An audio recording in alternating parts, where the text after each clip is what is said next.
Assalamualaikum dan selamat sejahtera. Bersama saya lagi di berita FPSK dan saya wartawan anda pada hari ini, Muhammad Syed Baruslan. Pada hari ini, kita akan bersama-sama membincangkan isu kebincangan moraliti dalam politik Malaysia pada hari ini. So, marilah kita mencari beberapa orang yang akan ditunggu ramah. Adik? Ya. Adik pelajar UNIMAS ini ke? Ya, saya. Boleh tak abang nak interview adik berdua? Boleh. Adik pernah dengar tak pasal isu kebincangan moraliti dalam politik pada Malaysia? Apa pendapat adik tentang isu ni? Pada pendapat saya, antara kesan kepincangan etika dan moraliti dalam politik terhadap aspek ekonomi ialah pemimpin atau ahli politik yang tidak mengutamakan nilai-nilai etika cenderung untuk terlibat dalam aktiviti rasuah, korupsi, penyelewengan dana dan penyalahgunaan kuasa. Hal ini akan mengakibatkan pembaziran sumber yang sepatutnya digunakan untuk pembangunan ekonomi negara. Kesan lainnya pula, ia akan menjejaskan prestasi dan mempengaruhi kepercayaan pelabur. Dengan kata lain, negara mungkin akan kehilangan pelabur yang berpotensi untuk melabur di negara kita.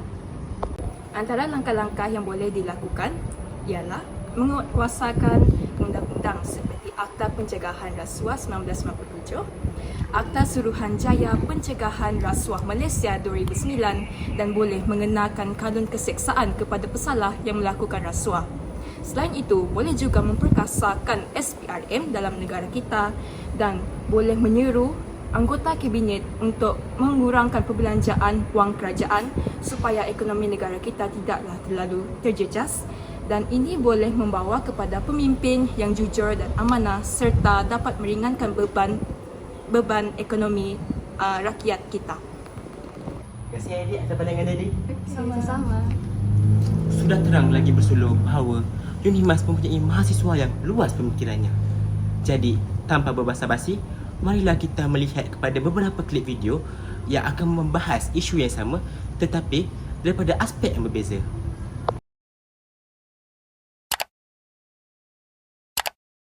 Jadi kebincangan moraliti dan etika dalam politik akan memberi kesan negatif terhadap alam sekitar. Pertama sekali, politik yang tidak berpegang pada prinsip moral dan etika akan menyebabkan berlakunya kes-kes rasuah dalam menguruskan kelestarian alam sekitar.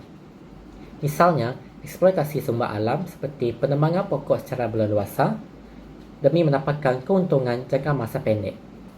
Maka, dasar politik akan mengutamakan pertumbuhan ekonomi tanpa mengira kos ekologi, malah meningkatkan cabaran generasi akan datang dalam menjaga kelestarian alam sekitar.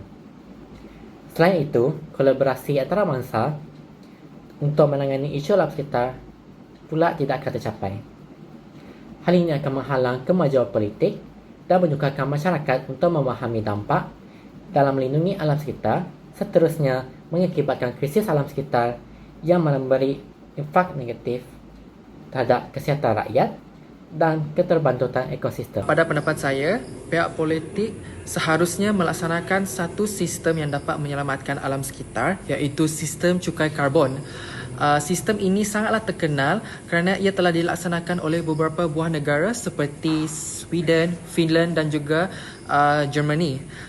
Sistem cukai ini dah terbukti berkesan kerana ia dapat meminimumkan bacaan pelepasan karbon dioksida di udara serta dapat meminimumkan masalah-masalah yang lain seperti pemanasan global, hujan asid dan juga yang lain-lain. Selain itu, pihak politik juga haruslah tegas dalam menguatkuasakan undang-undang yang berkaitan dengan alam sekitar. Penguatkuasaan undang-undang ini haruslah bersama-sama dengan agensi-agensi yang terlibat.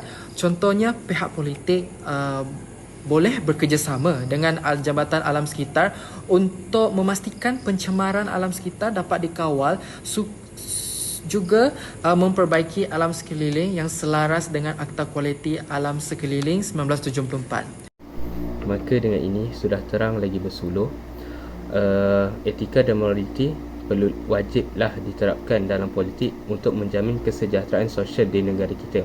Seiring peredarannya zaman, negara kita telah pun menghadapi pelbagai banyak episod duka yang mengayat hati rakyat Malaysia yang disebabkan oleh salah faham sosial antara kaum.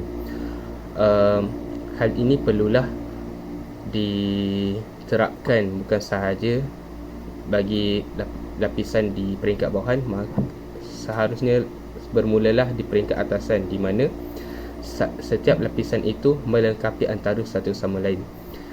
Bermula daripada sekolah rendah lagi, para pelajar perlulah dididik untuk bertolak ansur sesama mereka antara kaum meskipun berbeza warna kulit, adat, budaya, meskipun agama. Hal ini hanya untuk menjamin kesejahteraan dan keamanan generasi akan datang secara harmoni tanpa diskriminasi antara satu sama lain. Berdasarkan video yang adik tengok ni, adik faham ke apa isu ni? Jadi, adik rasa apa langkah-langkah yang boleh kita ambil untuk elakkan benda ni daripada berlanjutan? Pada pendapat saya, pemimpin politik tidak seharusnya memainkan isu kaum dan agama secara melampau sebagai platform untuk meraih sokongan rakyat, lebih-lebih lagi ketika berlakunya pilihan raya umum. Hal ini kerana ia dapat mengelakkan perbalahan kaum di dalam negara kita. Adalah penting untuk negara kita untuk menekankan pendidikan sivik kerana pendidikan sivik yang menyeluruh dapat membantu rakyat lebih memahami isu semasa serta proses politik.